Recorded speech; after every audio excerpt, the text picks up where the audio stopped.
Hello, my name is Robert Pascal, and I'm your instructor for basic airbrush technique. All an airbrush is a very small, precise spray gun. And this is what an airbrush is right here. This is a dual-action internal mix airbrush. And it sprays paint onto the surface of your work in very small, precise dot patterns. Let me show you.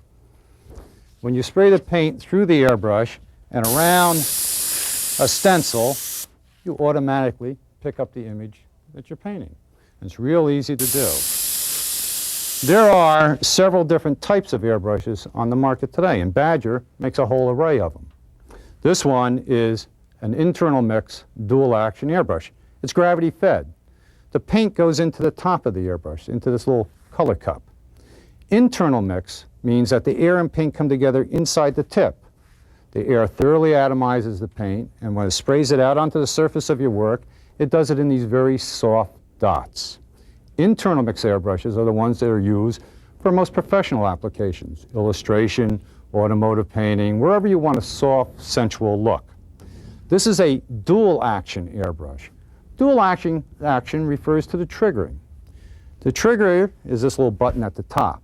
The dual actions in this airbrush is when you press down, air comes out, and when you pull back on the trigger, see how that little trigger slides back? Paint comes out. The further you pull back on that trigger, the more paint comes out. Let me show you. Down for air, back for paint. You can spray a little bit of paint or a lot of paint, sometimes too much. Now this is the Badger Model 100 LG, large gravity feed, dual action internal mix airbrush. Now there's various internal mix airbrushes that Badger makes. The gravity feed, and you can just hear my compressor come on, you have to have air with an airbrush, otherwise they would call it a hairbrush. All right. There are various types of dual-action internal mix airbrushes. The 100 LG that I just used, the 150 model. This is the 150. It's dual-action. Trigger comes back, down for air, back for paint. Only with this airbrush, it's bottom-fed. Rather than putting paint into the top, it goes into a jar, and the jar attaches to the bottom of the airbrush. This is the type of airbrush that someone would use if they were doing t-shirt painting or industrial work or working large on canvas with acrylics and fine arts, where you would mix up an array of colors in your color jars and then plug them into the airbrush, have one with your cleaner, clean out between color changes, right, and paint. Another type of internal mix airbrush is the Badger Model 200. This is a single action internal mix airbrush. Still, the air and paint come together inside the head assembly. Thoroughly atomizes the paint, right? Sprays it out in a soft dot pattern. But when you trigger it, you just simply press down on the trigger and a set amount of paint comes out. You can adjust for more or less paint from back here with a needle adjusting screw. As I unscrew this, it would allow more paint to come out. As I crank it down, it allows less paint to come out. The controllability that you have with an airbrush is simply how much paint's coming out and how close you are to the surface of the work.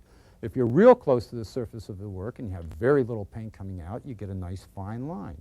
If you're real close to the surface of the work and you have a lot of paint coming out, you'll have a mistake. So when you learn how to use the airbrush, you learn how far away from the surface of the work to hold it.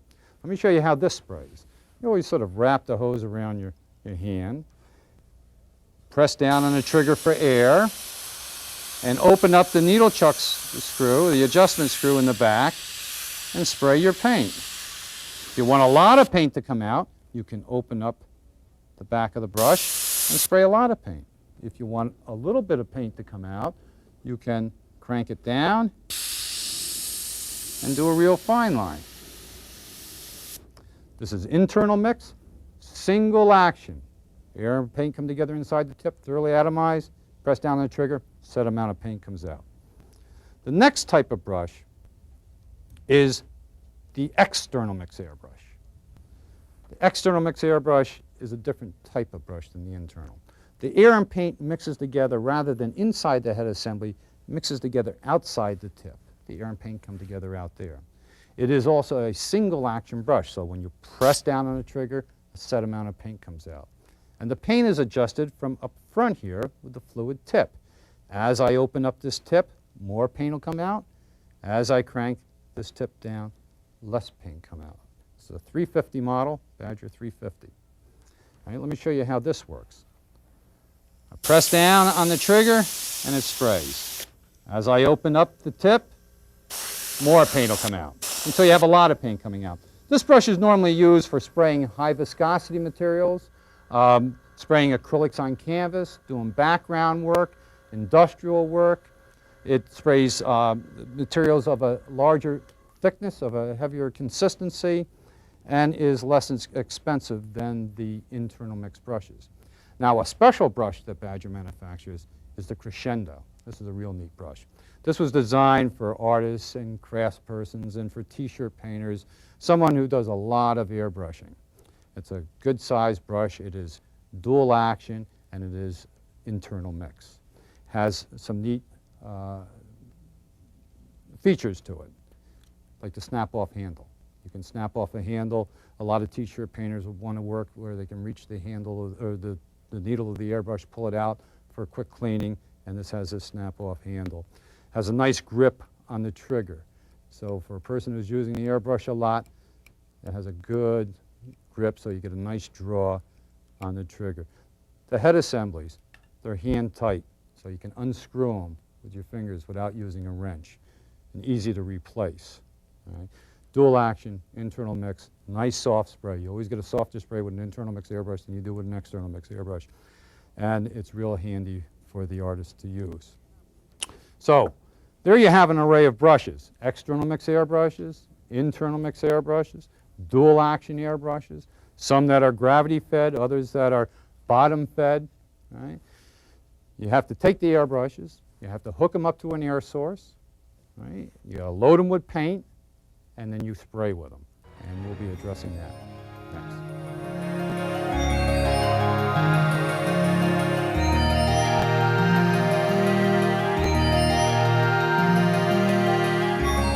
Now that we've discussed the airbrushes, let's look at how they're put together. This is the 100 LG gravity feed. And when you get it, it will have a little cap on the top of the color cup. And it will also have a protective cap over the tip, which you have to remove before you can spray. The other components with the brush is, this is the tip, this is the handle back here, your trigger, and your stem in which your hose is attached. You don't want to disassemble an airbrush completely for cleaning. You only want to clean those areas in an airbrush in which the paint goes. In this case, the paint goes into the color cup at the top, drips down into the airbrush, and sprays out the tip. So those are the only areas that really get dripped with paint. There's no need to disassemble the entire brush to clean those, nor do you ever want to immerse the entire airbrush in fluids for cleaning. You simply put some cleaning agent into the appropriate cleaning agent into the color cup and spray it out through the brush for color changes. Or at the end of the workday, or periodically through the workday, you would flush out the airbrush with your appropriate cleaning agent and then remove the needle and clean that. The needle is housed underneath the handle. All internal mix airbrushes have needles that run through them. This is the end of the needle. This is the needle. This is the needle chuck screw. It's the screw that holds the needle in place. To remove the needle from the airbrush, you simply loosen the needle chuck screw and then pull out the needle, and you can wipe it clean. And then you slide it back in nice and easy until it's snug to the front, and then reset the needle chuck screw. Let me show you. As you pull back on the trigger, see how the needle comes back? That's what controls the spray of the airbrush. The further the needle is away from the tip of the airbrush, the more paint comes out. So when you pull way back, a lot of paint comes out. When you pull back just a touch, a little bit of paint comes out. That's the dual action gravity feed 100 series brush. Another dual action brush is the 150. It doesn't have a color cup on the top. It has a jar that attaches to the bottom, this jar right here. Has the same exact components in it that the LG does, only you would fill this jar with your appropriate cleaner and spray it through the airbrush. Now, one of the things that you want to watch out for when you're using a dual action airbrush is that when you remove the needle from it, it frees up the trigger and allows it to be removed. You can take the trigger right out once the needle's out of it. And you'll see, I'll have to put my glasses on for this as time goes by here, it gets harder to see things. You can see here this little return mechanism that is behind the trigger, right, which pushes the trigger forward to that shut-off position when you release your finger from it. Once the trigger is out, that will drop forward. All right. It also might have the tendency of dropping out. And if it does, it's easy to put back in place. And this is what it looks like, this little part here. All right.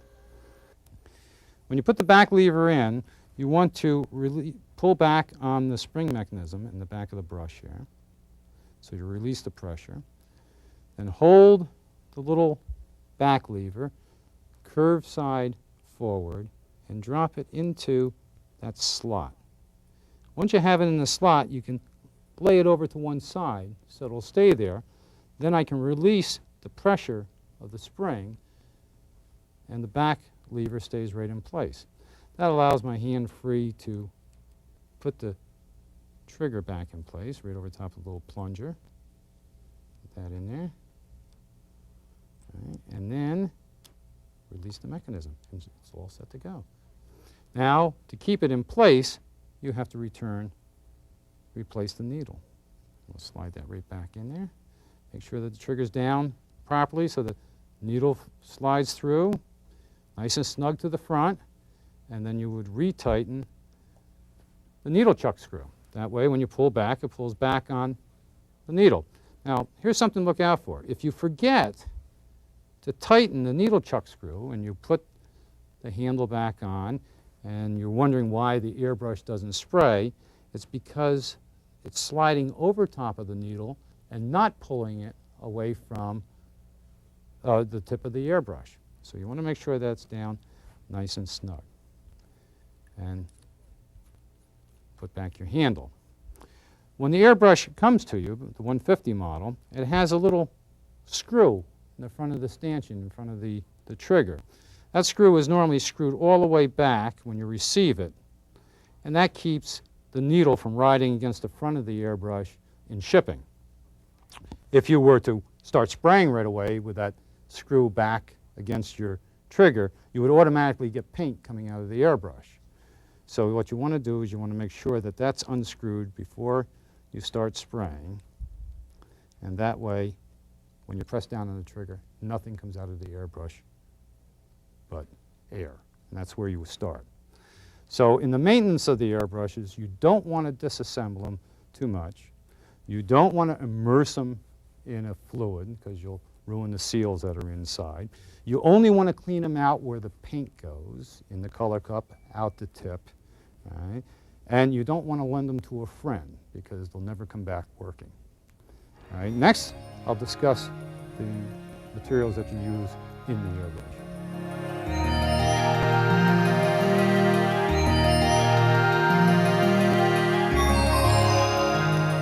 You can spray virtually any type of paint that's available, from automotive paints to ceramic glazes to hobbyist paints to artist acrylics.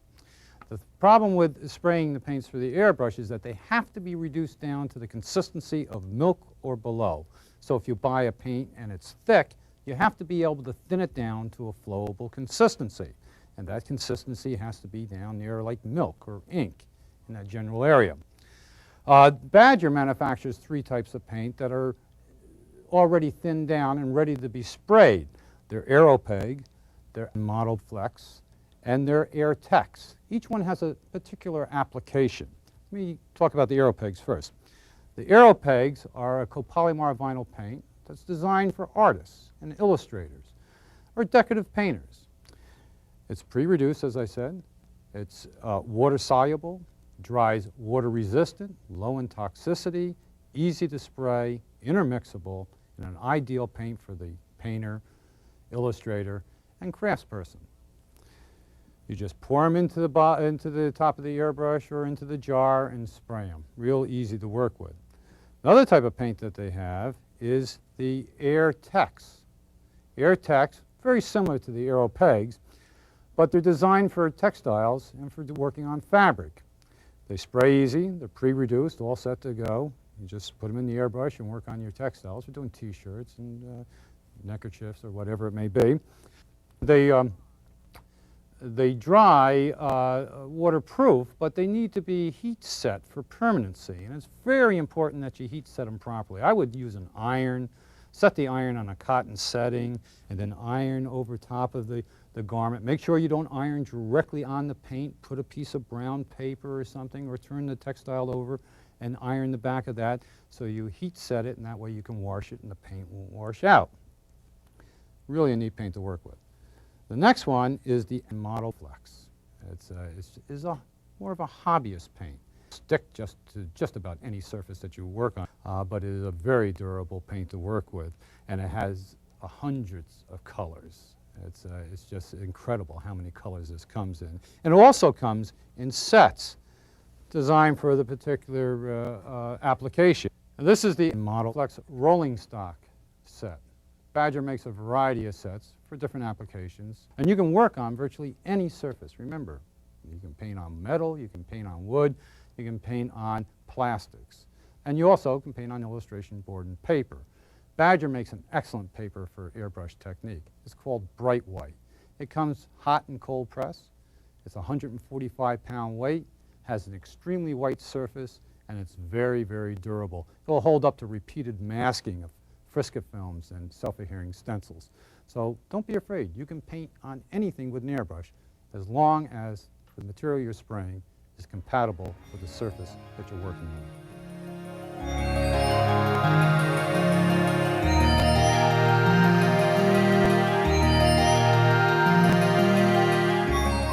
Now I'd like to talk to you about air sources and the accessories that go along with the airbrush. Let's first talk about the air sources and how you hook up the airbrush. What I have in front of me, it's a diaphragm compressor made by Badger. It's a neat compressor because it only runs when you press down on the trigger of your airbrush and shuts off automatically when you release the trigger. You have your compressor, which is your air source, and that air is compressed and then goes through a hose and into the airbrush. Before it gets into the hose, though, it goes through a regulator, and that's what this item is here. This is an air regulator. Also has a built-in trap, moisture trap on it. This is an air regulator. You would set your air pressure at the poundage that you would want to work at. Normally when you're first learning how to use the airbrush, you work at about 25 pounds per square inch. So you would set the dial at 25 psi, and that would give you the correct spray. Then to the end of the regulator, you would attach your air hose. And this is a flexible air hose. It's a recoil, so it stays out of your way. And this attaches to the 1/4-inch thread piece that comes out of your regulator. And then the other end, which has a smaller thread on it, attaches to the bottom of your airbrush. And you would be all hooked up. You would plug in your compressor, set your regulator, and then press down on the trigger of your airbrush for the spray. Another way of going about propelling an airbrush is with propel cans. And that's what this is. This is a propel can. This has a mixture in there that produces your air, your propel, to run the airbrush. And on the top, I have a propel regulator. It's a little attachment, screws down onto the top of the propel can. When you crank down the button at the top of the propel regulator, it turns it on. And the propel comes out, will go into the hose, which would attach to the propel regulator, and the other end would attach to your airbrush. And you could spray that way. The most effective way is with a compressor. You know, a compressor will last you a lifetime, and it'll just keep producing air all along. But Badger makes a whole host of items designed for the airbrush user. And let me just go through some of them. Airbrushing is a system in which you